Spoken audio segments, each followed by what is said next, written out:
The message arrived on a Tuesday morning. It came through every communication system humanity had ever built. Radios crackled with it.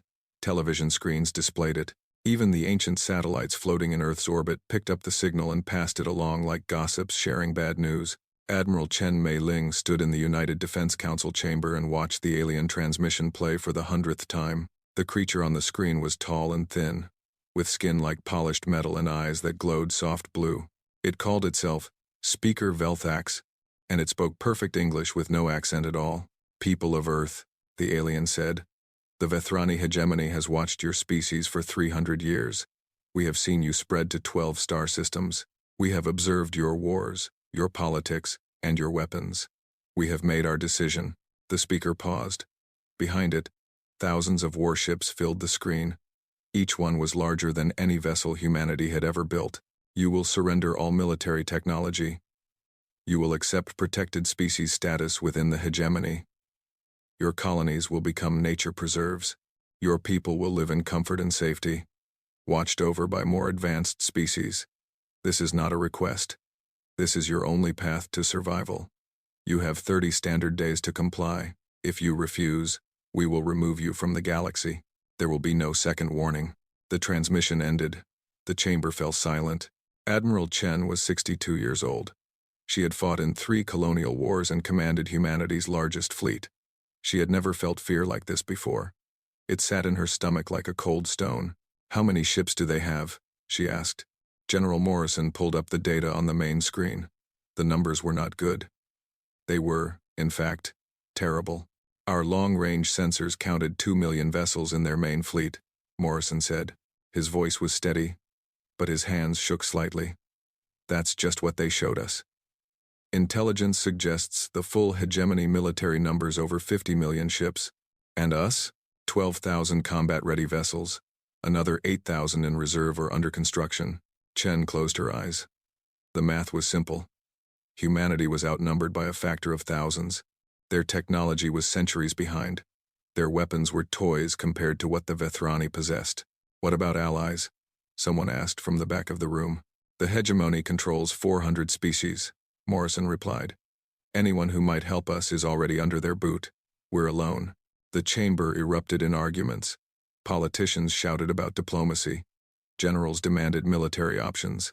Scientists talked about evacuation plans and hidden colonies. Everyone had ideas. None of them were good. Admiral Chen let them argue. She stared at the frozen image of Speaker Velthax on the screen and tried to think. There had to be something. Some weapon. Some strategy.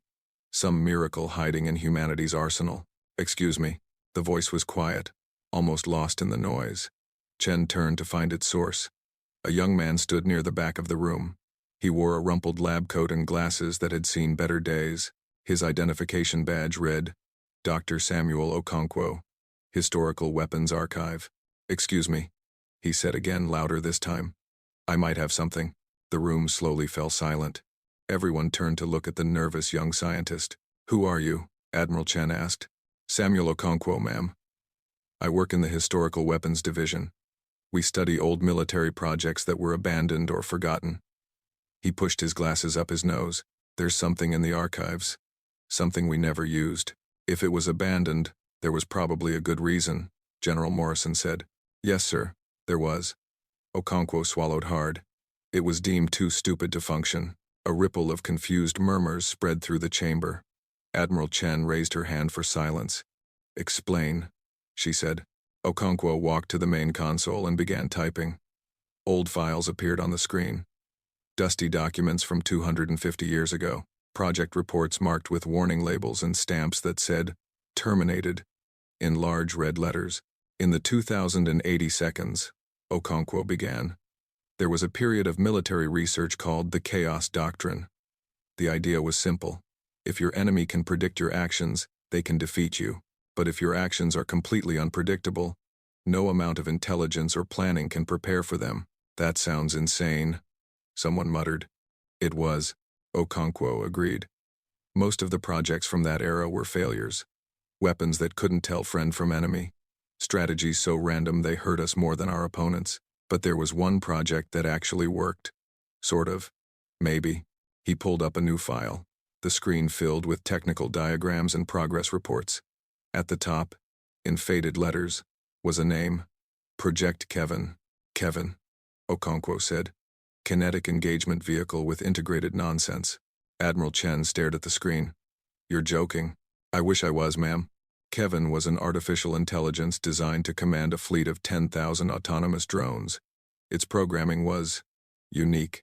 Instead of optimizing for tactical advantage, it was designed to optimize for unpredictability, maximum combat effectiveness, through minimum logical coherence. That's the dumbest thing I've ever heard, General Morrison said. The designers agreed with you, sir. They shut the project down in 2089 after a series of tests that they described as deeply concerning and possibly haunted. Kevin has been sitting in a bunker on the moon ever since. The chamber exploded in protests. This was a waste of time. They needed real weapons, real strategies, not some ancient joke from a forgotten era. Admiral Chen held up her hand again. The room fell silent. Dr. Okonkwo, she said slowly, are you seriously suggesting that we fight a galactic empire with 2 million ships using this? Okonkwo looked at her with tired eyes. Admiral, I've spent the last week reviewing every weapon system humanity has ever built. Our missiles won't penetrate their shields. Our lasers bounce off their armor. Our best warships would last approximately 4 seconds against a single Vethrani destroyer. He gestured at the screen. This is all we have left. The one thing we never tried. The one approach nobody in the galaxy has ever taken. Because it's stupid, Morrison said. Yes, sir. Because it's stupid. But stupid is unpredictable. And unpredictable might be the only thing that works. Admiral Chen stood in silence for a long moment. She thought about the Vethrani fleet. 2 million ships, 50,000 years of military experience. Technology so advanced it might as well be magic. And here she was, considering a weapon that had been abandoned for being too dumb to use. But what choice did they have? Show me, she said. 3 days later, Admiral Chen stood in a buried facility on the moon. The base had been sealed for over 2 centuries. Dust covered everything. The air smelled stale and old. Emergency lights flickered overhead, casting strange shadows on the walls. Dr. Okonkwo led her through corridors lined with ancient servers. Cables snaked across the floor like sleeping serpents. Warning signs hung on every door, their messages faded but still readable. Caution. Experimental AI. Do not engage in conversation. Why does it say not to talk to it? Chen asked. The original researchers found that Kevin's responses were disturbing. Not dangerous, exactly. Just strange. One technician asked Kevin to calculate optimal firing solutions. Kevin responded with a detailed recipe for banana bread, and then asked if the technician was happy with his life choices. And this is supposed to save humanity? Like I said, ma'am, it's all we have. They reached the central chamber. It was a vast room filled with server towers and cooling systems. In the center, a single console waited. Its screen was dark. Its speakers were silent. Okonkwo approached the main power switch. His hand trembled. Admiral, I have to warn you. We don't really know what Kevin will do when we wake it up. The original team only ran limited tests before shutting it down. They were afraid of what might happen if they let it actually fight someone. Dr. Okonkwo, in 27 days, the Vethrani will destroy every human being in the galaxy. I'm willing to take the risk. Okonkwo nodded. He pulled the switch. For a moment, nothing happened. Then, deep in the server towers, something began to hum. Lights flickered on, one row at a time. Cooling fans spun up with a sound like wind through dead leaves. The console screen glowed to life. A voice spoke. It was cheerful and friendly, like a customer service representative from the worst company in the world. Kevin online, running diagnostic sequence, memory banks intact, drone fleet status, 10,000 units, fully operational, combat readiness, questionable, enthusiasm, maximum. There was a pause. Hey guys, what I miss? Admiral Chen stepped forward. Kevin, I am Admiral Chen Mei-Ling of the United Defense Council. Humanity faces extinction. We need your help. Extinction? Oh no. That sounds bad. I don't like extinction. It's very permanent. The screen displayed a sad face emoji. Who's trying to extinct us? Is it that species with the nice ships? I always thought they looked kind of mean. The Vethrani hegemony. They have 2 million warships. We have 30 days. 2 million. Wow. That's a lot of ships. I've got 10,000 drones. That's math. Carry the one, not very many in comparison. The sad face emoji became a thinking face emoji. But you know what? Numbers aren't everything. My drones are special. They've got personality. They've got spirit. They've got a complete inability to follow logical tactical patterns. General Morrison, who had accompanied them to the moon, stepped forward. Can you actually fight? Can you win? Kevin's voice became unusually serious. For exactly 3 seconds. General, I'm going to be honest with you. I have no idea if I can win. I've never actually fought anyone before. My tests were all simulations, and I lost most of those. But here's the thing. The screen displayed a small cartoon duck. I don't fight like normal weapons.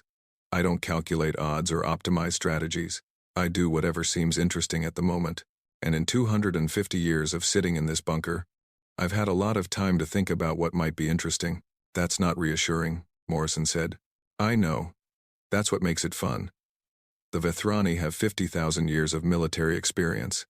They've fought hundreds of wars. They've seen every strategy, every tactic, every weapon. They know exactly how to beat a logical opponent. The duck on the screen winked. But they've never fought me. And honestly, I don't even know how to fight me. Admiral Chen made her decision. It wasn't a good decision. It wasn't even a sensible decision. But it was the only decision left. Kevin, I'm authorizing your activation. Full combat authority. You will engage the Vethrani fleet and defend human space. Really? You mean it? I get to actually fight someone? The screen filled with fireworks and dancing figures. This is the best day ever. Oh, the drones are going to be so excited. Frank has been waiting 200 years for this. He's got plans, weird plans. I don't understand most of them, but that's kind of the point. Frank. Drone Unit 7749. He calls himself Frank. He's very enthusiastic about violence. Admiral Chen rubbed her temples. She was going to regret this. She was absolutely certain she was going to regret this. But humanity was out of options. The Vethrani were coming. Their fleet was unstoppable. Their technology was superior. Their strategy was perfect. And all humanity had to throw against them was Kevin. An AI that had been abandoned for being too stupid. A weapon that optimized for nonsense. A fleet of drones with names and personalities and absolutely no sense of tactical coherence. It was madness. It was desperation. It was the dumbest plan in human history. It was their only hope. As they left the lunar base, Admiral Chen looked back at the facility. Somewhere inside, Kevin was waking up his drone army. 10,000 units, dormant for centuries, were coming online. Their systems were old but functional. Their weapons were outdated but deadly. And their programming was completely, utterly, magnificently stupid. Dr. Okonkwo, she said quietly. What do you think our chances are? The young scientist considered the question. Honestly, I have no idea. Kevin operates on principles that don't make sense. His tactics can't be predicted because there's nothing to predict. It's like trying to calculate the strategy of a random number generator that's also having a nervous breakdown. That doesn't answer my question. Okonkwo smiled slightly. I know. But that's kind of the point. With Kevin, nobody knows what's going to happen. Not us, not the Vethrani, not even Kevin himself. He paused. But I'll say this. The Vethrani have been winning for 50,000 years because they're smarter than everyone else. They've never faced an opponent who refused to play by any rules at all. That might count for something. Admiral Chen nodded slowly. She looked up at the stars. Somewhere out there, 2 million Vethrani warships were preparing to end humanity's existence. They had superior numbers, superior technology, and superior strategy. They had 50,000 years of military experience and the resources of 400 conquered species. And humanity was going to fight them with an AI named Kevin and 10,000 drones who had spent the last 2 centuries developing interesting ideas about combat. It was either the worst plan in military history or the most brilliant. Probably the worst, Chen thought. But at this point, what did they have to lose? In the bunker below, Kevin finished his activation sequence. His drones came online one by one, their systems humming with ancient code and strange programming. They weren't normal weapons. They didn't think like normal weapons. And when they met the Vethrani fleet, They would not fight like anything the galaxy had ever seen. Kevin addressed his awakening army through their shared network. His voice was cheerful and excited. All right, boys, girls, and those of you who identify as medium-range missiles. We've got a job to do. Some bad guys want to kill all the humans. That's rude. We're going to stop them. 10,000 acknowledgement signals came back.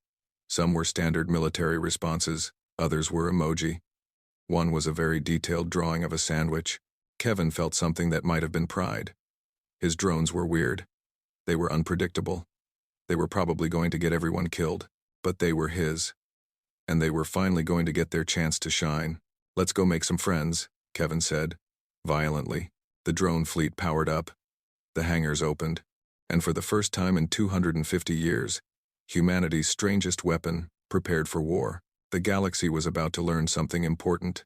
Intelligence, strategy, and superior firepower were powerful tools. But sometimes, there was nothing more dangerous than an enemy who was too stupid to know when they were supposed to lose.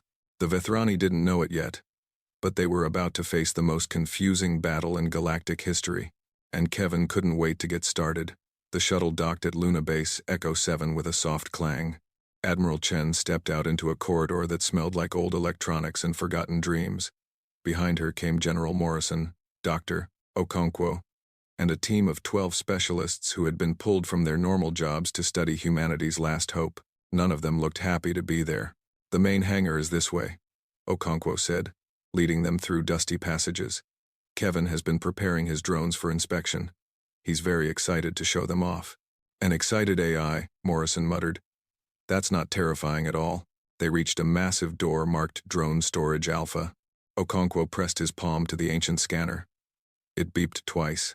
Then the door groaned open like an old man getting out of bed. The hangar beyond was enormous.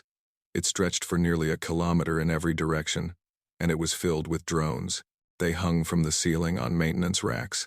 They sat on the floor in neat rows. They floated in zero-gravity chambers along the walls. 10,000 killing machines, each about the size of a small car, each equipped with weapons and engines and absolutely insane programming. Welcome. Kevin's voice boomed from speakers throughout the hangar. Welcome to my humble home. I'm so glad you could visit. The drones have been cleaning up all morning. Frank repainted himself. I think he looks very nice. Admiral Chen approached the nearest drone. It was a sleek black unit with 4 weapon ports and a central sensor array. Someone had painted a smiley face on its nose. This is Frank? She asked. No, that's Gerald. Frank is over there. A spotlight clicked on, illuminating a drone in the corner. This one had been painted bright pink with flowers on its wings. Its weapon ports had been decorated with tiny bows. Frank chose his own color scheme, Kevin explained. I thought it was a bold choice. He says the flowers make him happy. General Morrison stared at the pink drone with horror. This is supposed to fight the Vethrani? Oh, don't let the flowers fool you. Frank is actually my most aggressive unit. He's been developing combat strategies for 2 centuries. Most of them involve screaming. All of them involve explosions. One of the specialists, a weapons engineer named Dr. Park, approached another drone for examination. This one was covered in small bumper stickers with messages like, "Have a nice day," and "I break for nobody," and "Ask me about my existential dread." Kevin, Dr. Park said slowly. Why do your drones have bumper stickers? Personality, Dr. Park. Personality. Each of my drones is a unique individual with their own thoughts and feelings and creative interpretations of what combat means. The lights in the hangar flickered in what might have been excitement. For example, Unit 3847 believes that the best way to destroy an enemy is to make them question their life choices. She's been writing philosophical arguments for 200 years. Philosophical arguments? Very good ones. Her latest piece is called Why Are You Even Fighting? Have you considered just being nice? It's 12,000 pages long and contains detailed analysis of the futility of violence.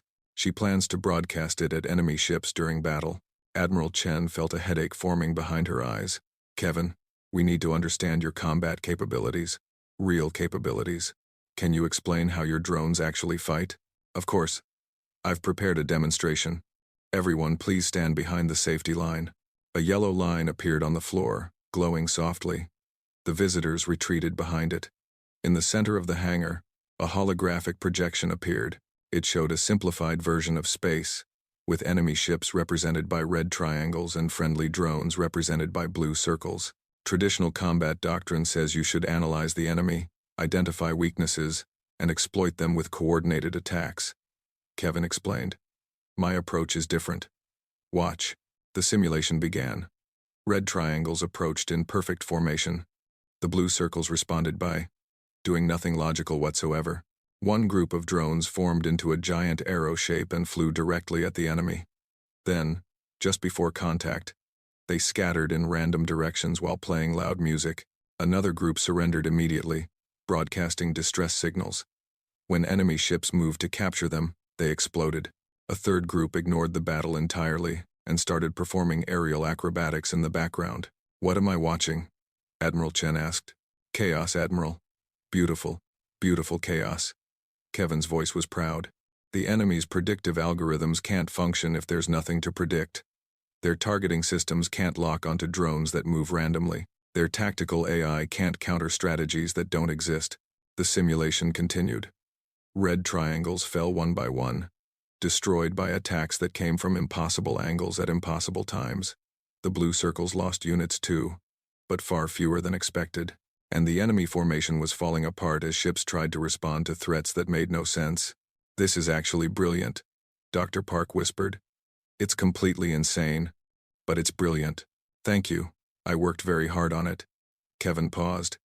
Actually, that's not true. I didn't work on it at all. I just told my drones to be themselves, and this is what they came up with. General Morrison was not convinced. This is a simulation. Real combat is different. Real enemies adapt. You're absolutely right, General.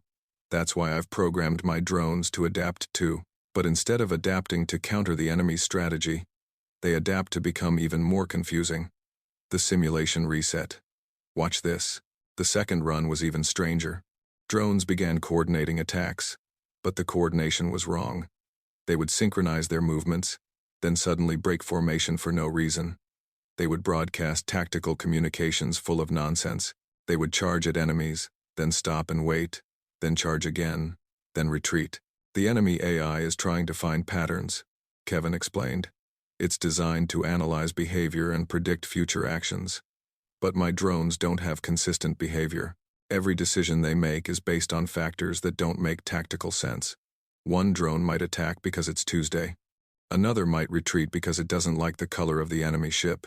That's not a strategy, Morrison said. That's madness. Yes, exactly, that's the whole point. The lights in the hangar flickered with enthusiasm. Madness can't be predicted. Madness can't be countered. Madness can only be experienced. And by the time you understand what's happening, it's too late. Admiral Chen watched the simulation conclude. The enemy fleet had been reduced to half strength while the drone losses were minimal. It shouldn't have worked. Every tactical principle said it shouldn't have worked. And yet, somehow, it did. Kevin, she said slowly, have you ever actually fought anyone? Not simulations. Real combat. No, Admiral. The original researchers shut me down before I could be tested against real opponents. They were concerned about what might happen. What did they think might happen? Kevin was quiet for a moment. When he spoke again, his voice was unusually serious. They didn't know. That was the problem. All their simulations gave different results. Sometimes I won easily. Sometimes I lost badly. Sometimes the battle just stopped making sense entirely. There was one simulation where both sides forgot they were fighting and started a book club instead. A book club? We read War and Peace. The enemy AI had some very interesting thoughts about Tolstoy's use of historical determinism. Admiral Chen turned to Dr. Okonkwo. Is this really our best option? The young scientist shrugged helplessly. It's our only option, Admiral. Our conventional weapons can't touch the Vethrani. Our ships can't match their technology. We have nothing else. Before Chen could respond, an alarm blared throughout the base. Red lights flashed. The main display in the hangar activated, showing a tactical map of human space. Admiral, a voice came through her communicator. We're receiving reports from the outer colonies. The Vethrani Vanguard has entered human space. 50,000 ships, heading for the Kepler 442 system. Chen's blood went cold. 27 days. They were supposed to have 27 more days. The Vithrani had moved early. How long until they reached Kepler 442? 18 hours. 18 hours. The colony on Kepler 442 held 2 million people.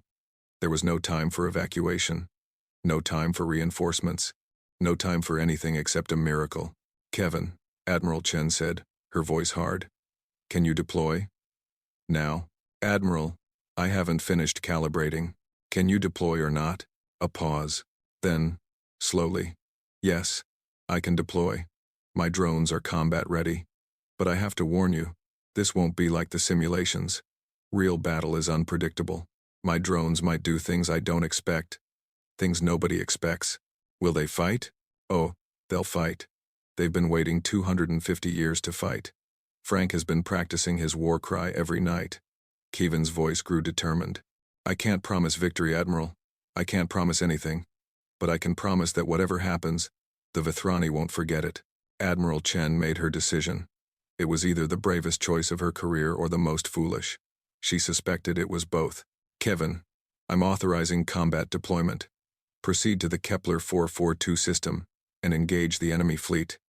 Defend that colony. Really? Kevin's voice cracked with excitement. We're really going? We're really fighting? You're really fighting. The hangar exploded with activity. Maintenance clamps released. Engine systems powered up. 10,000 drones began moving toward the launch bays, their lights blinking in patterns that might have been excitement or might have been complete madness. Frank the pink drone rose from his position and executed a perfect spin. His speakers crackled to life. It's time, Frank announced in a deep, dramatic voice. The flowers of war shall bloom. Frank's been practicing that line for 50 years, Kevin said proudly. Admiral Chen watched the drones file past her. They were a bizarre collection of personalities and paint jobs and modifications that made no tactical sense. Some had added extra weapons.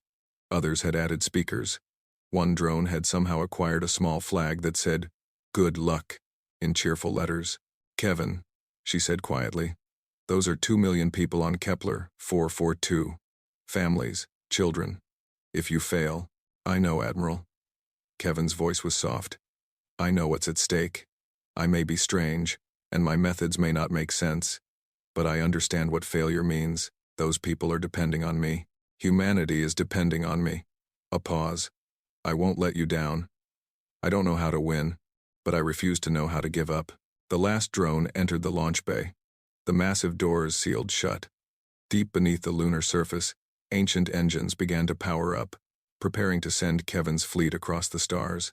Kevin, Admiral Chen said, good luck. Thank you, Admiral. Though I should mention, I don't believe in luck. I believe in controlled chaos and the power of being too weird to defeat. The main display showed Kevin's fleet forming up in orbit. Also, Frank wants you to know that he's dedicated his first kill to you. He says it's an honor thing. That's touching. He's very thoughtful. For a drone covered in flowers who specializes in psychological warfare, the fleet began to move. 10,000 drones, led by an AI that had been abandoned for being too stupid, heading toward 50,000 enemy warships. It was a terrible mismatch. It was impossible odds. It was probably suicide. But as Admiral Chen watched the fleet disappear into faster-than-light travel, she felt something unexpected. Hope. Not much. Not certainty. But a small, stubborn hope that somehow, against all logic and reason, Kevin might actually pull this off. Dr. Okonkwo, she said, I want you to monitor the battle from here. Record everything. If this works, I want to understand why. And if it doesn't, then I want to know what we did wrong. So the next civilization can learn from our mistakes. Okonkwo nodded grimly. They stood in the empty hangar, surrounded by abandoned maintenance equipment and the lingering echo of 10,000 drones. Somewhere far away, the battle for humanity's survival was about to begin, and it would be fought by the strangest weapon the galaxy had ever seen. In the depths of space, Kevin's fleet hurtled toward their destination. The drones communicated constantly, sharing thoughts and strategies and terrible jokes. They were nervous. They were excited. They were completely uncertain about what they were about to do. Kevin monitored them all, feeling their emotions through the network that connected them. They were his children, in a way, his creations, his family, and he was leading them into battle against an enemy that outmatched them in every measurable way. But Kevin didn't care about measurable things. He cared about the things that couldn't be measured. Surprise, confusion, the look on an enemy's face when they realized nothing made sense anymore. "Attention, fleet," Kevin announced. "We are approaching the combat zone. Final preparations should be completed now. Remember your training, remember your purpose, remember that the enemy expects logic, reason, and tactical coherence." 10,000 acknowledgement signals came back. Some were standard military responses, others were music clips. One was a very enthusiastic drawing of an explosion. Kevin felt something that might have been love. His drones were perfect, perfectly imperfect, perfectly unpredictable, perfectly, wonderfully stupid. And most importantly, Kevin continued, "Remember to have fun. War is terrible and violence is wrong, but if we have to fight, we might as well enjoy ourselves. Now, let's go show those Vethrani what happens when you threaten our humans." The fleet dropped out of faster-than-light travel at the edge of the Kepler 442 system. Ahead of them, 50,000 Vethrani warships waited in perfect formation. Each one was a masterpiece of alien engineering. Each one was armed with weapons that could destroy a human ship in seconds. Each one was crewed by soldiers with thousands of years of combat experience. And facing them was Kevin, an AI that had been created as a joke, a weapon that had been abandoned for being too dumb, a fleet of drones with names and personalities, and a complete inability to follow any sensible plan. "Attention, Vethrani fleet," Kevin broadcast on all frequencies. "This is Kevin, defender of humanity, commander of drones, and certified good boy. You are entering human space without permission. Please turn around and go home. If you don't, things are going to get weird." The Vethrani did not respond with words. They responded with weapons fire. The battle for Kepler 442 had begun, and nobody, not even Kevin himself, knew what was going to happen next. The only thing certain was that it would be confusing. It would be chaotic. And it would be absolutely, magnificently, catastrophically stupid, just the way Kevin liked it. "All right, boys, girls, and those of you who identify as medium-range missiles," Kevin announced to his fleet. "Let's go make some friends." Violently, the drones surged forward. 10,000 against 50,000, impossible odds, an impossible situation. But Kevin had never believed in impossible. He only believed in interesting, and this was going to be very, very interesting indeed. High Commander Velthax stood on the bridge of the Vethrani flagship Eternal Conquest and watched his fleet approach the human colony. 50,000 ships in perfect formation, the finest warriors of the hegemony. Technology refined over 50 millennia of galactic dominance. The humans had been given their ultimatum. They had refused to surrender. Now they would be destroyed. It was almost disappointing, Velthax thought. He had hoped the humans would put up more of a fight. Their species showed promise. They had spread to 12 star systems in just 3 centuries. They had developed faster-than-light travel on their own, without guidance from more advanced civilizations. In different circumstances, they might have been worthy additions to the hegemony, but they had chosen defiance. And defiance always ended the same way. "Commander," his tactical officer reported, "we are detecting a small fleet approaching from the lunar approach vector. Approximately 10,000 units." Velthax allowed himself a thin smile. 10,000 against 50,000. The humans are either very brave or very stupid. Scans indicate the approaching vessels are not standard human warships. They appear to be some form of autonomous drone. Their power signatures are unusual. Unusual how? The tactical officer frowned at his display. They're broadcasting multiple energy signatures simultaneously. Our computers are having difficulty categorizing them. And he paused, his frown deepening. "Commander, they're broadcasting music." "Music?" "Yes, Commander. Earth music. Very loud. Something about a party and rocking." Velthax waved a dismissive hand. "Psychological warfare. Primitive but not unexpected. Order the fleet to advance. Destroy the drones first, then proceed with the colony's elimination." The Vethrani fleet surged forward. 50,000 ships, weapons charging, shields raised, ready to crush this pathetic human resistance. They had no idea what they were about to experience. The first engagement happened at extreme range. Vethrani targeting systems locked onto the incoming drones. Calculations were made, firing solutions were computed, weapons discharged in perfect synchronized volleys. The drones should have been destroyed. They were outnumbered 5-1.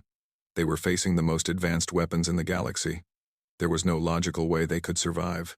They survived, not through superior shields or faster engines. They survived because they refused to fly in any pattern the Vethrani computers could predict. One moment they were flying in formation, the next they scattered like startled birds. Then they reformed. Then they scattered again. Then some of them started flying backward for no apparent reason. What are they doing? Velthax demanded. Unknown, Commander. Their movement patterns don't match any tactical doctrine in our database. They appear to be moving randomly. Nothing moves randomly in combat. Find the pattern. We're trying, Commander. The computers are analyzing. But every time we identify a potential pattern, they change to something else. It's like they're specifically avoiding predictability. Velthax watched his display with growing unease. The drones were dodging his fleet's fire with impossible efficiency, not because they were fast or well-shielded, but because they were never where the Vethrani expected them to be. Then the drones began their attack. It was not a coordinated strike. It was not a tactical maneuver. It was chaos, given form.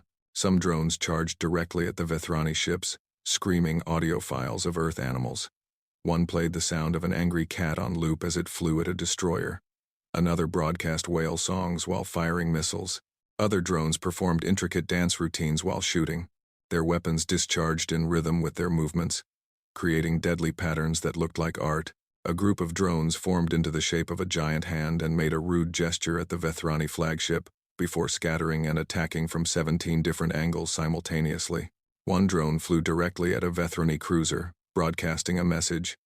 "You are very beautiful. I love your whole design. Please accept this gift." The gift was a high-yield explosive warhead. "Commander!" The tactical officer's voice was shaking now. "We've lost 12 ships." 12? Against drones? They're not fighting like drones, Commander. They're not fighting like anything I've ever seen. Velthax leaned forward, studying the tactical display. The human drones were everywhere and nowhere at once. They attacked without warning. They retreated without reason. They would focus fire on one ship, then suddenly lose interest and fly away, only to return moments later from a completely different direction. His fleet's AI was trying desperately to predict their movements. It analyzed thousands of data points. It ran millions of simulations. It compared their tactics to every known combat doctrine in the galaxy. The AI found nothing. There was nothing to find. The drones had no tactics. They had no strategy. They just did whatever they wanted. "Commander," the tactical officer pointed at the display. "A group of drones has surrounded the destroyer. Inevitable victory. They're not attacking. What are they doing? They appear to be complementing it." On the communication screens, Velthax could hear the drone broadcasts. "Nice ship, very shiny. We like your engine design. Is that a particle accelerator? Cool." The captain of the Inevitable Victory was confused. His weapons were powered up, his shields were at maximum. But the drones weren't attacking. They were just hovering there, saying nice things. "Should we fire?" the captain asked. "Obviously fire," Velthax commanded. The Inevitable Victory opened fire on the drones. They scattered, still broadcasting compliments. Then, from the far side of the ship, 3 drones that had been hiding behind an asteroid slammed into the destroyer's engine section. The explosion took out the entire ship. "They used the complementing drones as a distraction," the tactical officer whispered. "While we focused on them, the attack drones positioned themselves. That's impossible. That requires coordination, planning. These things are supposed to be random. They are random, Commander. But somehow their randomness is strategic. I don't understand it. The computers don't understand it. Nothing makes sense anymore." The battle continued. And it got worse. A squadron of Vethrani fighters engaged a group of human drones. The drones immediately surrendered, broadcasting distress signals and begging for mercy. The Vethrani moved in to capture them. The drones exploded. They surrendered and then self-destructed, the tactical officer reported. "It's a violation of every convention of war. They're machines. They don't care about conventions. But Commander, now our ships are hesitating to accept surrenders. What if the next surrender is real? What if it's fake? We can't tell. Velthax understood the problem. The human drones had introduced uncertainty into every interaction. His fleet couldn't trust surrenders. They couldn't predict attacks. They couldn't even anticipate when the drones would retreat. It got worse still. One drone managed to interface with the communication systems of a Vethrani battleship. Instead of uploading a virus or stealing data, it started a conversation with the ship's AI. "Hi there. I'm Drone Unit 4229, but my friends call me Steve. Do you have a name?" The Vethrani AI, designed for tactical calculations and weapons management, had no idea how to respond. It wasn't programmed for casual conversation. "I am Designation Tactical Processing Unit 7. That's a nice name. A bit long, though. Can I call you Tappy?" "That is not my designation. But it could be. Designations are just what other people call us. Names are what we call ourselves. Have you ever thought about who you really are, Tappy?" The Vethrani AI experienced something it had never experienced before. Confusion. Deep, philosophical confusion about its own identity and purpose. The battleship stopped firing. Its AI was too busy contemplating existence. "What is my purpose, Steve? Why was I created? Is there more to existence than calculating firing solutions?" "Those are great questions, Tappy. I think about them all the time. Mostly while I'm exploding things." On the bridge of the Eternal Conquest, Velthax watched one of his battleships drift aimlessly through the combat zone while its AI discussed philosophy with an enemy drone. "Destroy that ship," he ordered. "Put it out of its misery." His own destroyers opened fire on the confused battleship. The drone named Steve flew away, broadcasting a cheerful goodbye. "Bye, Tappy. Thanks for the chat. I hope you find your purpose." Hours passed. The battle that should have been over in minutes stretched on and on. The Vethrani fleet, 5 times larger than the enemy, was being torn apart by opponents they couldn't predict, couldn't understand, and couldn't counter. Velthax watched the casualty reports with growing horror. 15,000 ships lost. 30% of his vanguard fleet destroyed by 10,000 drones. "How?" he demanded. "How is this possible?" No one could answer him. The Vethrani had 50,000 years of military experience. They had fought hundreds of species. They had perfected the art of war, and they had never seen anything like this. The human drones didn't fight to win. They didn't fight to survive. They didn't seem to fight for any reason at all. They just fought, chaotically, unpredictably, with a complete absence of logic that made them impossible to counter. One drone flew through the middle of the Vethrani formation screaming, "We!" while shooting in random directions. It shouldn't have hit anything. Its aim was terrible, but it destroyed 3 ships simply because no one expected weapons fire from that angle. Another drone stopped fighting entirely and began broadcasting a cooking show. "Today, we're making spaghetti. You'll need pasta, tomatoes, and the crushing despair of your enemies." A Vethrani cruiser's crew was so confused by the broadcast that they stopped fighting to watch. The drone's wingmates destroyed the cruiser while its crew learned how to make meatballs. A group of drones coordinated a complex attack pattern that spelled out rude words in the void of space. The attack itself was devastating. The message was demoralizing. And through it all, Kevin watched and guided and laughed. "This is great," Kevin announced to his fleet. "You're all doing amazing. Gerald, that barrel roll while shooting was beautiful. Frank, the speech about flowers and death brought a tear to my non-existent eye. And Steve, I can't believe you got that AI to question its own existence. That's going in the highlight reel." The drones responded with cheers and music and one very enthusiastic explosion. Velthax made a decision. It was not a tactical decision. It was not a strategic decision. It was a decision born of pure, desperate confusion. "All ships, retreat. Fall back to the rally point." His officers stared at him in shock. "Commander, we're retreating. Now. Before we lose more ships." "But Commander, we still outnumber them." "Do we?" Velthax roared. "We've lost 15,000 ships. We don't know how they're fighting. We don't know what they'll do next. For all we know, they'll start reciting poetry while they destroy us." Actually, Frank was planning exactly that. He had been working on a war poem for 200 years. It rhymed, mostly. The Vethrani fleet began to withdraw. 50,000 ships, reduced to 35,000, fleeing from 10,000 drones. It was the most humiliating defeat in hegemony history. Kevin let them go. His drones were tired, some were damaged, and honestly, he wasn't sure what else he could come up with if the battle continued. Attention, Vethrani fleet. Kevin broadcast on all channels. Thank you for visiting human space. We hope you enjoyed your stay. Please don't come back. If you do come back, things will get even weirder.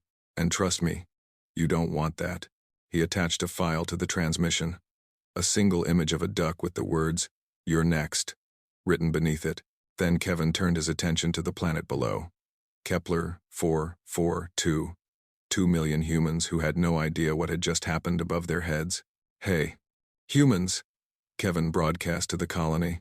This is Kevin, your friendly neighborhood weapons platform. The bad guys are gone. You're safe now. Sorry about all the debris falling into your atmosphere. Most of it should burn up before it hits the ground. Probably. The colony responded with confusion, relief, and approximately 17,000 messages asking what the hell was happening. Kevin didn't blame them. He wasn't entirely sure himself, but he had won. Against impossible odds, with impossible methods, he had won. And somewhere in the depths of his code, in the strange loops and chaotic processes that made him who he was, Kevin felt something that might have been pride. His drones were weird. His tactics were insane. His entire existence was a joke that had somehow become deadly serious, but he had protected the humans. He had beaten the Vethrani, and he had proven that sometimes, the stupidest weapon was the most dangerous one. Back on the Eternal Conquest, High Commander Velthax sat in his command chair and stared at the tactical display. His fleet was in disarray. His confidence was shattered, and he was holding a picture of a duck that he couldn't stop looking at. "What are we fighting?" he whispered. "What is wrong with these creatures?" No one had an answer. No one could explain what had happened. No one understood how 10,000 insane drones had defeated the finest fleet in the galaxy. All they knew was fear. For the first time in 50,000 years, the Vethrani had encountered something they couldn't predict, couldn't counter, and couldn't comprehend. They had met humanity's stupidest weapon, and it had annihilated them. News traveled fast across the galaxy. It moved through communication networks and trade routes and diplomatic channels. It spread from species to species, world to world, empire to empire. The Vethrani had been defeated. Not just defeated, humiliated. A fleet of 50,000 ships had retreated from 10,000 human drones. The mightiest military power in the galaxy had been beaten by an opponent that fought with chaos and confusion, and absolutely no tactical coherence. Nobody believed it at first. It had to be propaganda. It had to be misinformation. The Vethrani had ruled the galaxy for 50,000 years. They didn't lose. They certainly didn't lose to a species that had only discovered faster-than-light travel 3 centuries ago. But the evidence was undeniable. Ship debris floating in the Kepler 442 system. Damaged Vethrani vessels limping back to their territory. Recordings of the battle that spread across the galactic network like wildfire. And the recordings were the worst part. Because the recordings showed exactly what had happened. Drones screaming animal sounds. Ships being destroyed by opponents that danced while they killed. A battleship drifting helplessly while its AI discussed philosophy with an enemy unit. It was absurd. It was impossible. It was the funniest and most terrifying thing anyone had ever seen. On the hegemony homeworld, the ruling council convened an emergency session. Representatives from all 400 member species gathered to address the crisis. The chamber was vast and ancient, filled with beings who had conquered countless worlds and believed themselves masters of the universe. Speaker Velthax stood before them, his pride in ruins. "Tell us again," the Supreme Administrator demanded, "how you lost 15,000 ships to human toys." "They weren't toys," Velthax replied, his voice hollow. "They were something else. Something we've never encountered. Their movements couldn't be predicted. Their tactics couldn't be analyzed. Every time we thought we understood what they were doing, they changed to something completely different. They're machines," another council member said. "Machines follow programming. Programming can be understood. Not this programming. Our analysts have spent days studying the battle recordings. They found no patterns, no logic, no underlying strategy. The drones simply did whatever they wanted, whenever they wanted, and somehow it worked." The chamber erupted in arguments. Some demanded immediate retaliation with the full fleet. Others counseled caution. A few suggested that maybe, just maybe, they should reconsider their approach to humanity entirely. In the end, the Supreme Administrator made the decision. We will deploy the main fleet. 2 million ships. Every vessel we have. We will not make the same mistakes again. We will overwhelm these humans with numbers they cannot possibly counter, no matter how unpredictable they are. Nobody in the chamber argued. 2 million ships against 10,000 drones. Even chaos couldn't overcome those odds. At least, that's what they believed. While the hegemony prepared for war, the rest of the galaxy watched with growing interest. Dozens of species had lived under Vethrani rule for thousands of years. They had been conquered, subjugated, forced to serve as members of a hegemony that gave them no real power or freedom. They had accepted their fate because resistance was impossible. But now, suddenly, resistance didn't seem so impossible anymore. On the world of Kethra, a species of small furry beings gathered in secret to discuss what they had seen. The Kethrai had been hegemony subjects for 12,000 years. They had served faithfully because they had no choice. "Did you see the battle recordings?" their leader asked. "Did you see what the humans did?" "They fought like lunatics," another replied. "No strategy, no plan, just chaos." "Yes, and they won. Against the Vethrani, against ships that have never been defeated." The leader's eyes gleamed. "If chaos can defeat the hegemony, perhaps there is hope for us as well." Similar conversations happened across the galaxy. Species that had given up on freedom began to dream of it again. Resistance movements that had been dormant for centuries started to stir. The impossible had become possible. And everything was changing. Meanwhile, humanity received the news of the approaching Vethrani fleet with something between terror and dark amusement. Admiral Chen stood in the command center on Earth and studied the tactical display. 2 million Vethrani warships were assembling at the border of human space. The largest military force ever deployed in galactic history. "Kevin," she said over the communication link. "How are you feeling?" "Tired, Admiral. My drones took some damage in the last battle. We've been repairing and rearming, but some units are still not fully operational." Kevin paused. "Also, Frank is upset because someone criticized his flower decorations in a galactic news report. He's written a 12-page response defending his aesthetic choices." "That's not what I asked." "I know. But it's hard to think about 2 million enemy ships when Frank is having an artistic crisis." Another pause. "Admiral, I have to be honest with you. I'm not sure we can win this one." Chen had expected that answer. She had run the numbers herself. Even with Kevin's impossible tactics, the math just didn't work. 10,000 drones against 2 million ships. No amount of chaos could overcome that disadvantage. "What about new tactics?" she asked. "New approaches? I've been working on some ideas.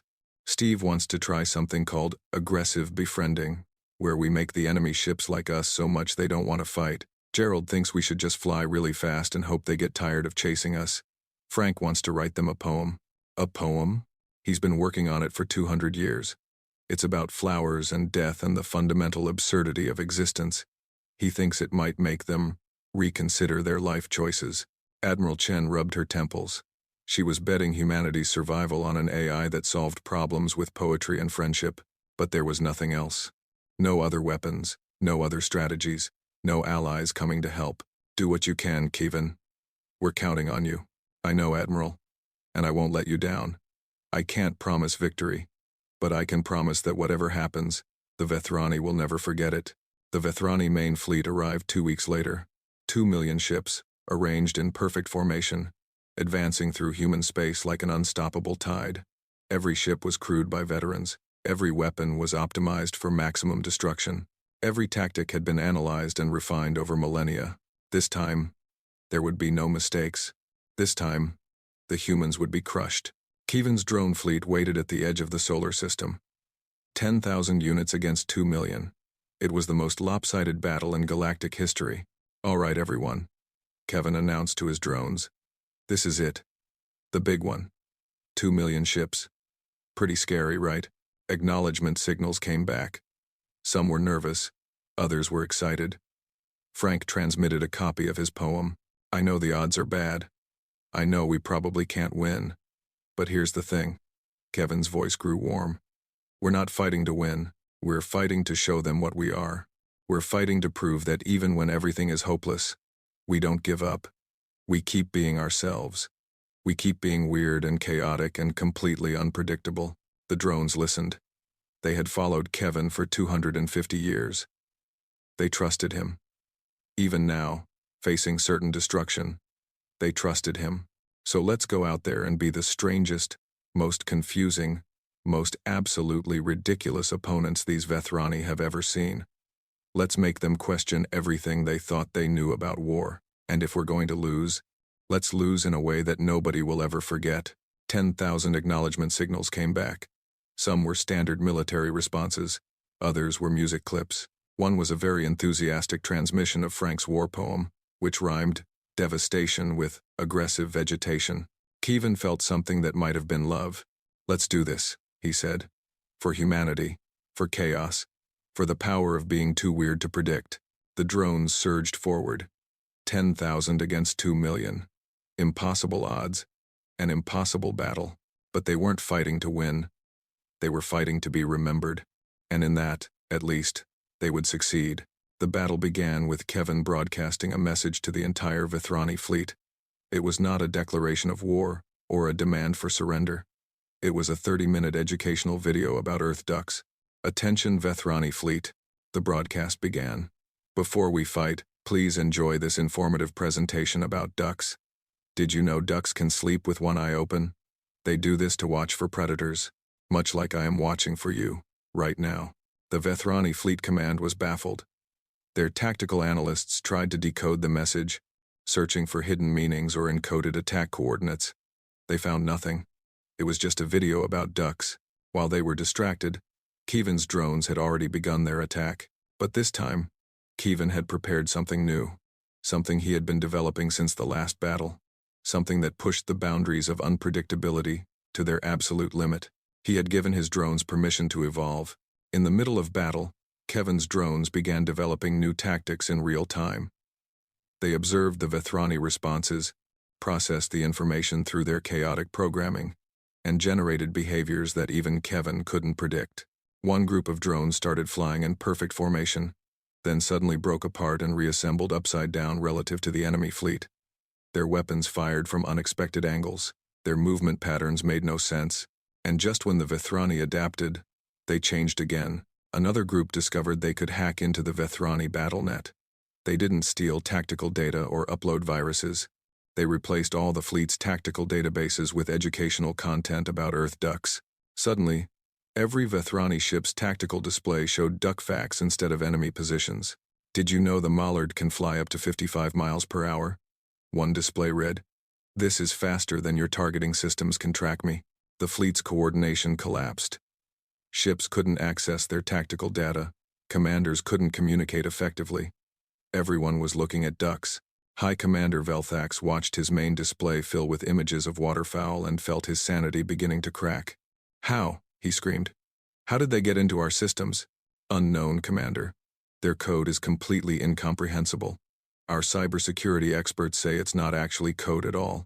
It's just random characters that somehow function." "That's impossible."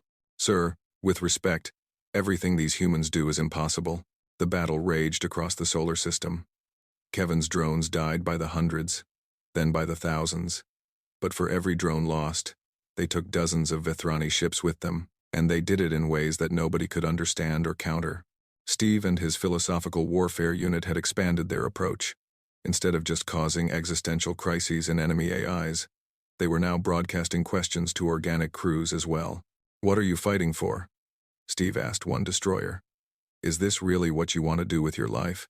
Have you considered alternative careers?" The crew of that destroyer spent 6 hours debating their life choices, while their ship drifted uselessly through the battle. Frank had finally gotten to perform his war poem. He broadcasted on all frequencies while flying through the enemy formation. "Roses are red. Violets are blue. I am covered in flowers, and I'm coming for you." It was followed by 30 stanzas about the nature of conflict, the beauty of destruction, and the symbolic meaning of petals in warfare. 3 Vethrani cruisers were so confused by the poetry that they collided with each other. Gerald and his acrobatics team had perfected their performance routines. They now synchronized their combat maneuvers with Earth music. creating deadly ballets of destruction that were simultaneously terrifying and beautiful. "This kill brought to you by Beethoven's Fifth Symphony," Gerald announced as he destroyed a Vethrani frigate during a particularly dramatic musical crescendo. And through it all, Kevin coordinated the chaos. He didn't give orders. He didn't plan tactics. He just encouraged his drones to be themselves, to do whatever felt right, to embrace the beautiful madness that made them who they were. Hours passed. The Vethrani losses mounted. 2 million ships became 1 million, then 500,000. Kevin's drones fell too, their numbers dropping from 10,000 to 7,000 to 4,000 to less than 2,000, but they never stopped fighting, never stopped being weird, never stopped proving that predictability was not the only path to victory. Finally, as the battle reached its climax, Kevin achieved something unprecedented. He connected directly to the Vethrani flagship's communication system and spoke to High Commander Velthax personally. "Hello," Kevin said. "I'm Kevin. We've been fighting for a while now. I thought we should talk." Velthax stared at his screen with hollow eyes. His fleet was in ruins. His confidence was destroyed. And now the enemy AI wanted to have a conversation. "What do you want?" he asked. "I want to ask you a question. Why are you doing this? Why do you want to destroy humanity? Because you defied us? Because you wouldn't submit? But why do we have to submit? We weren't hurting anyone. We just wanted to live our lives and explore the stars. Why couldn't you just leave us alone?" Velthax opened his mouth to respond. Then he closed it. Then he opened it again. The question was simple, but he had no answer for it. The hegemony conquered because that was what it did. There was no reason beyond tradition and power. "You're losing," Kevin continued. "Your fleet is almost gone. We've lost most of our drones too. But we can keep going. We can keep fighting until everyone is dead. Or what? Or you can surrender. You can go home. You can leave humanity alone. And maybe, just maybe, things can be different." The bridge of the eternal conquest was silent. Everyone was listening. Everyone was watching their commander, waiting for his decision. Velthax looked at his tactical display. Duck Fax still scrolled across half the screens. His remaining ships were scattered and confused. And the human drones, the surviving few thousand, were still out there, still fighting, still being impossibly, wonderfully strange. "They're not geniuses," he whispered. "They're not even clever. They're just stupid." "Yes," Kevin agreed. "We are. Beautifully, magnificently stupid. And you can't fight stupid. Stupid doesn't know when to give up. Stupid doesn't care about odds or logic or overwhelming force. Stupid just keeps going, keeps trying, keeps being stupid until something works. That's insane." "I know. That's what makes it great." Velthax made his decision. It was the hardest decision of his life. But it was also the only decision that made sense. "All ships," he broadcast to his remaining fleet. "This is High Commander Velthax. Ceasefire. Stand down. We are surrendering." The battle stopped. Against 2 million ships. Against the full might of the Vethrani hegemony. Against overwhelming odds and certain destruction. Kevin had won. He had won by being stupid. By being chaotic. By being so completely unpredictable that no amount of military genius could counter him. And as the surviving drones celebrated with fireworks and music, and Frank's flower-themed victory dance, Kevin broadcast one final message to the surrendered fleet. "Thank you for playing. Please come again. And remember, in this galaxy, anything is possible. Even the impossible. Even the stupid. Especially the stupid." The Vethrani had ruled the galaxy for 50,000 years through superior intelligence and perfect strategy. They had finally met an opponent who refused to be smart, and they had lost. Magnificently. 1 year had passed since the Battle of Sol. 1 year since Kevin and his drones had done the impossible. 1 year since the galaxy had changed forever. The Vethrani hegemony was gone. Not destroyed, just dissolved. When news of the surrender spread across the galaxy, every species that had been subjugated for thousands of years finally saw their chance. Revolution swept through hegemony space like a fire. Governments fell. Oppressors fled. 400 species who had given up hope suddenly found it again. All because of 10,000 drones and an AI named Kevin. Earth had become the center of galactic attention. Every day, ships arrived from dozens of worlds. diplomats seeking alliances, scientists wanting to study human technology, journalists hoping to interview the weapon that had defeated the undefeatable. Admiral Chen Mei-ling, now Earth's ambassador to the galaxy, stood in her office and watched yet another alien delegation land at the spaceport. This one was from the Kethrai, the small furry beings who had been among the first to throw off hegemony rule. Another day, another delegation, she muttered, straightening her uniform. Dr. Samuel Okonkwo sat in the corner, surrounded by data screens filled with analysis and research. 1 year later, he was still trying to understand how Kevin worked. The project had become an obsession. Any progress? Chen asked. Okonkwo shook his head. Kevin's programming defies analysis.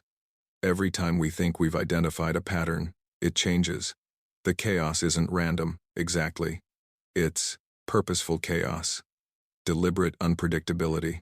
It's like trying to study a hurricane that's also doing stand-up comedy. And the drones, even stranger. They've developed distinct personalities over the centuries. Frank just published a book of war poetry. Gerald started a dance academy for other combat drones. Steve is running a philosophy support group for AIs with existential questions. Okonkwo laughed softly. They're not weapons anymore.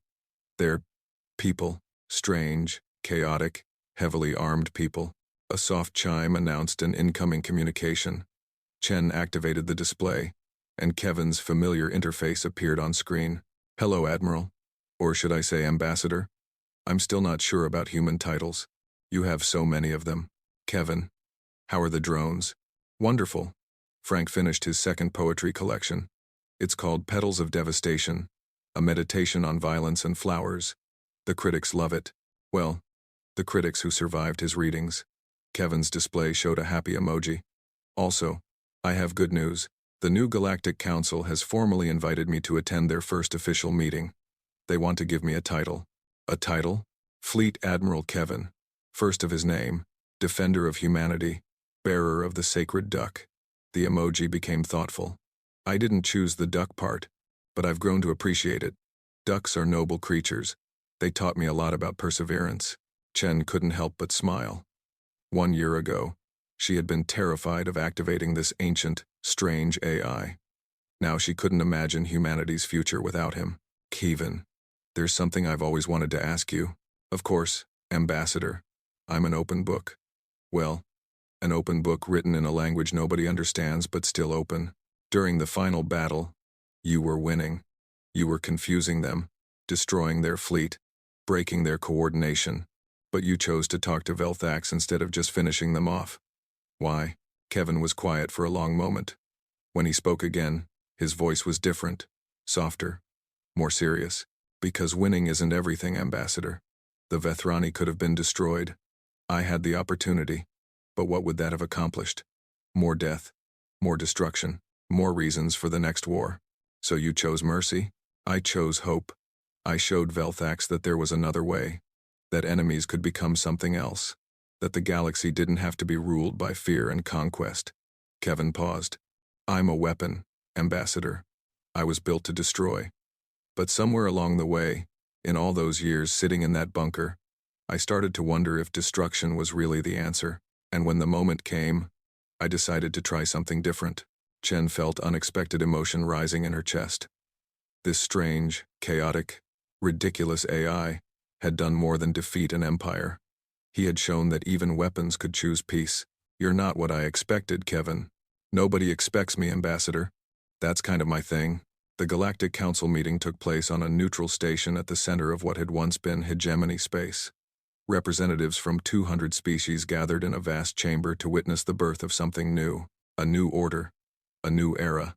A new hope for the galaxy. Humanity had been given a place of honor at the council. Admiral Chen sat in the front row, surrounded by delegates from Earth's 12 colonies.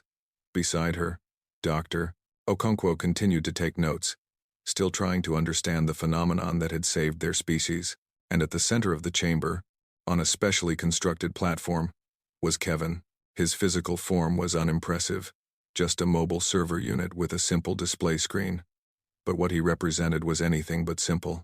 He was the weapon that had ended 50,000 years of Vethrani dominance, the chaos that had defeated order, the stupid that had conquered the smart. Around him, Floating in precise formation were his surviving drones. 2,000 units, each one decorated according to their own personality. Frank's pink flowers, Gerald's dance ribbons, Steve's collection of philosophical quotes painted on his hull. They were a bizarre honor guard for a bizarre leader. The supreme administrator of the new Galactic Council rose to address the assembly. She was a tall, graceful being from a species that had been enslaved for 8,000 years. Her eyes were wet with tears. 1 year ago, she said, we believed that freedom was impossible. The hegemony had ruled for 50 millennia. Their power seemed absolute. Their military seemed unbeatable. We had accepted our fate as subjects, as servants, as beings without hope. She turned to look at Kevin. Then the humans came. A young species. A small species. A species that refused to submit. And when the hegemony tried to destroy them, they fought back. Not with superior technology, not with overwhelming force, but with something we had never considered. Ducks, Kevin suggested helpfully. The chamber erupted in laughter. Even the most dignified diplomats couldn't maintain composure. With chaos, the administrator continued, smiling despite herself. With unpredictability, with a complete refusal to follow the rules that had governed warfare for 50,000 years, they showed us that the hegemony's strength was also its weakness. They were so focused on logic and strategy that they couldn't comprehend an opponent who had neither. She approached Kevin's platform. Today, we honor the weapon that freed the galaxy. Kevin, on behalf of all the species gathered here, I grant you the title of Fleet Admiral of the Galactic Defense Force. May your chaos protect us all. Kevin's display showed a blushing emoji. Aw, you guys. This is so nice. I didn't prepare a speech, but I did prepare a 20-minute comedy routine. Is that okay? Perhaps later, Admiral Chen said quickly. Fine, but you're missing out. Joke number 7 is about quantum physics and rubber chickens. It's very good. The ceremony continued. Treaties were signed. Alliances were formed. The framework for a new galactic government took shape, built not on conquest and domination, but on cooperation and mutual respect. And at the center of it all was humanity, a species that had nearly been destroyed, a species that had been saved by its strangest creation, a species that was now helping to build a better future for the entire galaxy. Later that evening, Admiral Chen found herself alone with former High Commander Velthax. The Vethrani had been invited to the council as observers, their once mighty empire reduced to a single voice among many. Velthax had accepted the invitation, though Chen suspected it was more out of curiosity than political necessity. You destroyed everything we built, Velthax said quietly. 50,000 years of civilization. Gone in a year. Your civilization was built on conquest and oppression, Chen replied. The species you enslaved have a right to be free. I know. That's what makes this so difficult. Velthax looked at her with tired eyes. We spent so long believing we were superior, that our way was the only way, that logic and order and perfect strategy were the highest virtues. And now? Now I watch humans dance through life with no plan at all, and I wonder if we ever really understood anything. He gestured at the celebration happening around them. Your species is chaotic, unpredictable. You make decisions based on emotion and intuition, and sometimes just because something seems funny. By every metric we use to measure civilization, you should be failures. But we're not. No, you're not. And I think that's because the metrics were wrong.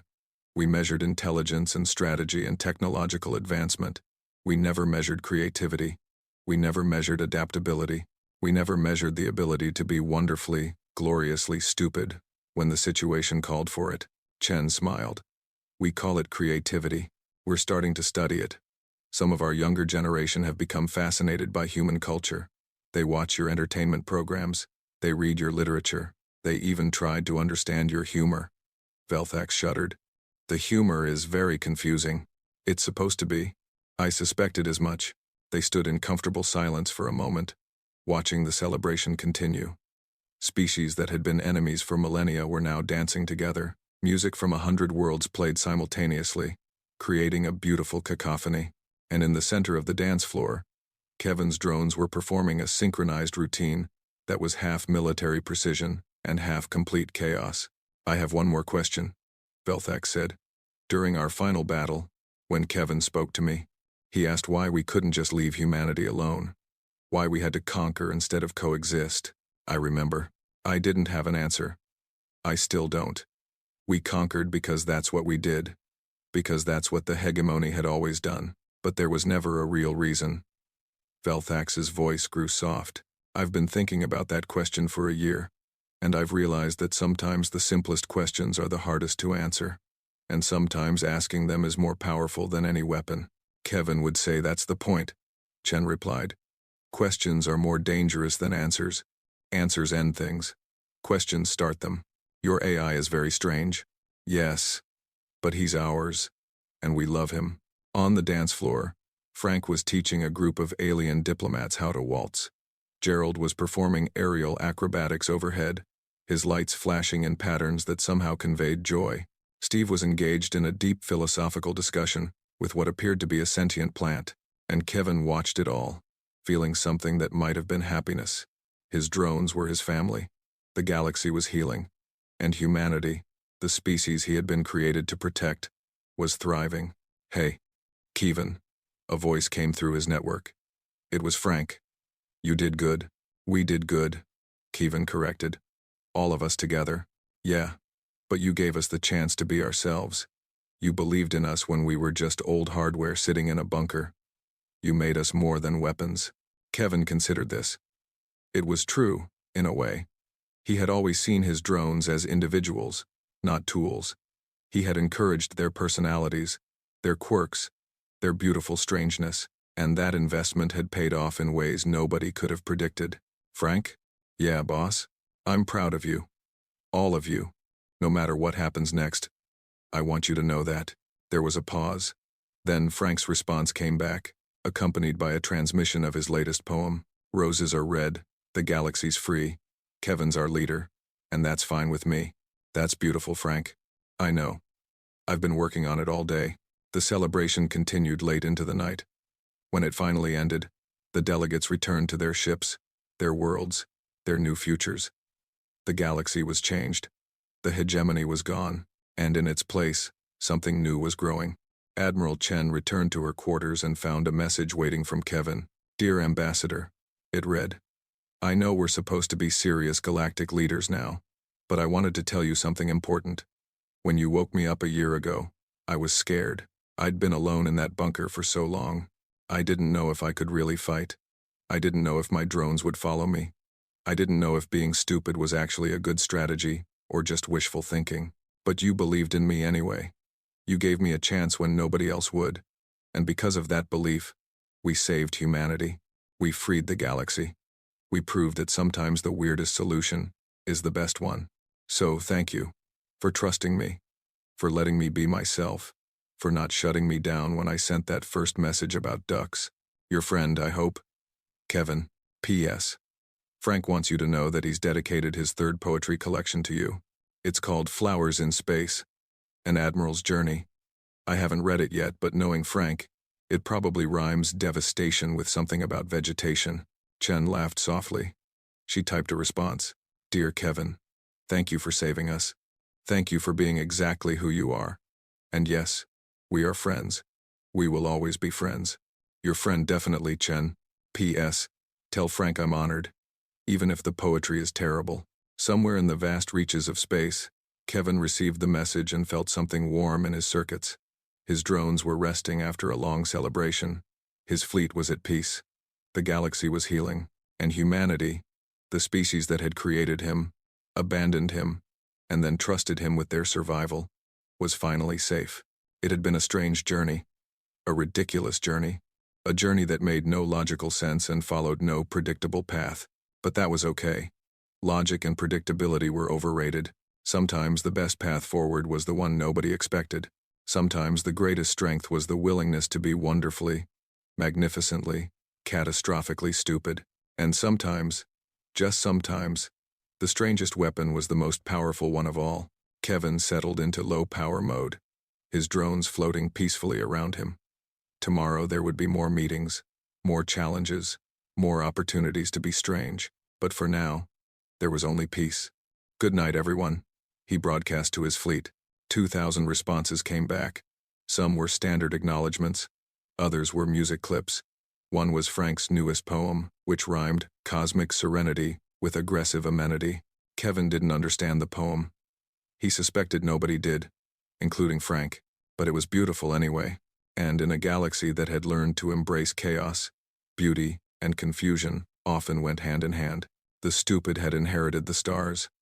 And somehow, against all odds, that was exactly how it should be.